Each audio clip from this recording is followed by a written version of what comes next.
Hey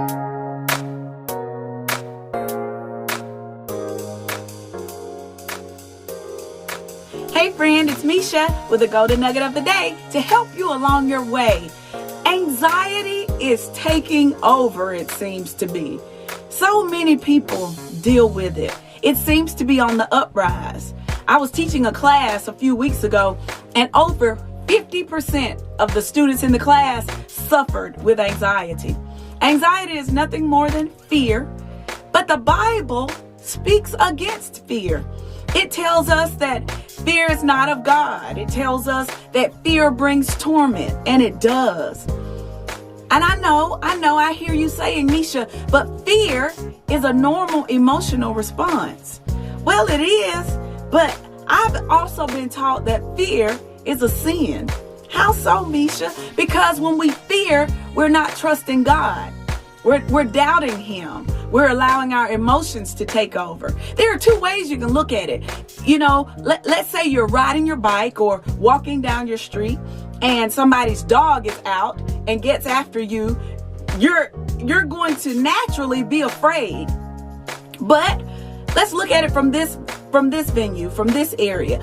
Let's say God gives you a commandment. God tells you to move. God gives you a word and says He wants you to do this. But we allow fear to come in.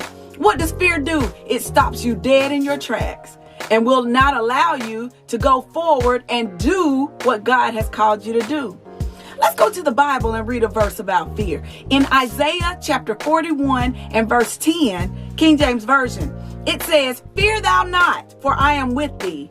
Be not dismayed, for I am God. I will strengthen thee. Yea, I will help thee. Yea, I will uphold thee with the right hand of my righteousness." That is good to me. Let's read it in the Amplified Bible.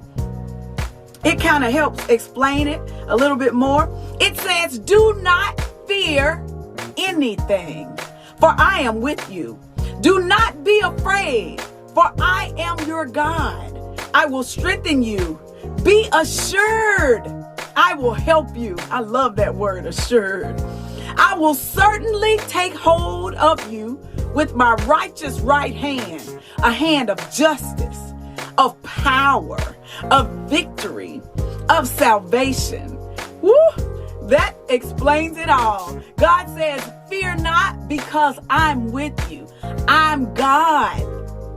That's why we don't have to fear, because we have the Almighty God on our side. We don't have to be afraid of anything. And it's time for us to come up and do the will of God. It's time out for us allowing the enemy to keep us stagnant and to keep us from what God has for us.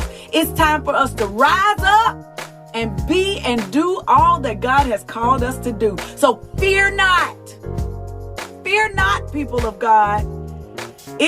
Things are happening, like I said last week. Yes, the year we're halfway through 2020, but things are happening.